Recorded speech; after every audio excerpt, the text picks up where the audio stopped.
ವಿನು ಅಣ್ಣ ಬಂದು ಪ್ರತಿ ಸತಿ ಮನೇಲಿ ಬಂದು ಯಾವಾಗಲೂ ಹೇಳ್ತಿರ್ತಾರೆ, ಈ ಥರ ಒಂದು ಸಿನಿಮಾ ಮಾಡ್ತಾ ಇದ್ದೀನಿ, ಎಸ್ಪೆಷಲಿ ಡೂಡ್ ಬಗ್ಗೆ ಬಂದು ಹೇಳಿದರು.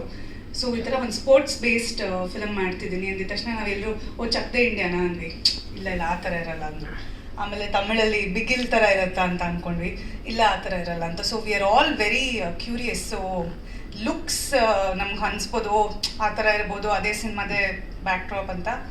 ಬಟ್ ಸಂತು ಅವ್ರು ಹೇಳ್ದಂಗೆ ಅವರ ಸೈಂಟಿಸ್ಟ್ ತಲೆಯಲ್ಲಿ ಏನು ಓಡ್ತಿರುತ್ತೆ, ಅವ್ರು ಏನು ಸಿನಿಮಾಲಿ ತೋರಿಸ್ತಾರೆ ಅನ್ನೋದು ಕುತೂಹಲ ನಮಗೂ ಆ್ಯಸ್ ಅ ಫ್ಯಾಮಿಲಿ ಇದೆ.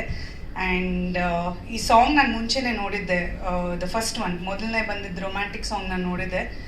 ಆ್ಯಂಡ್ ಐ ರಿಯಲಿ ಅಪ್ರಿಷಿಯೇಟ್ ಏನಂದರೆ ವಿನು ಅಣ್ಣ ಪ್ರತಿ ಸಿನಿಮಾಲ್ಲೂ ಒಂದು ಎಫರ್ಟ್ ಹಾಕ್ತಿರ್ತಾರೆ. ವೆದರ್ ಪ್ರತಿ ಸತಿನೂ ಏನೋ ನಾನು ಮಾಡ್ತೀನಿ ಅನ್ನೋ ಒಂದು ಕಾನ್ಫಿಡೆನ್ಸ್ ಇದೆ. So I really support him for his confidence and will always stand by him.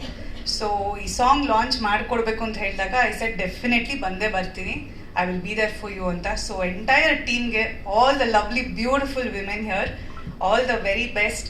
May this film, ಈ ಸಿನಿಮಾಯಿಂದ ನೀವು ಇನ್ನೂ become the top stars of our country, and you all look lovely. I have seen all of you in the film. So ಎಲ್ಲರೂ ತುಂಬ ಸುಂದರವಾಗಿ ಕಾಣಿಸ್ತೀರಾ. I'm sure you all are exceptionally talented.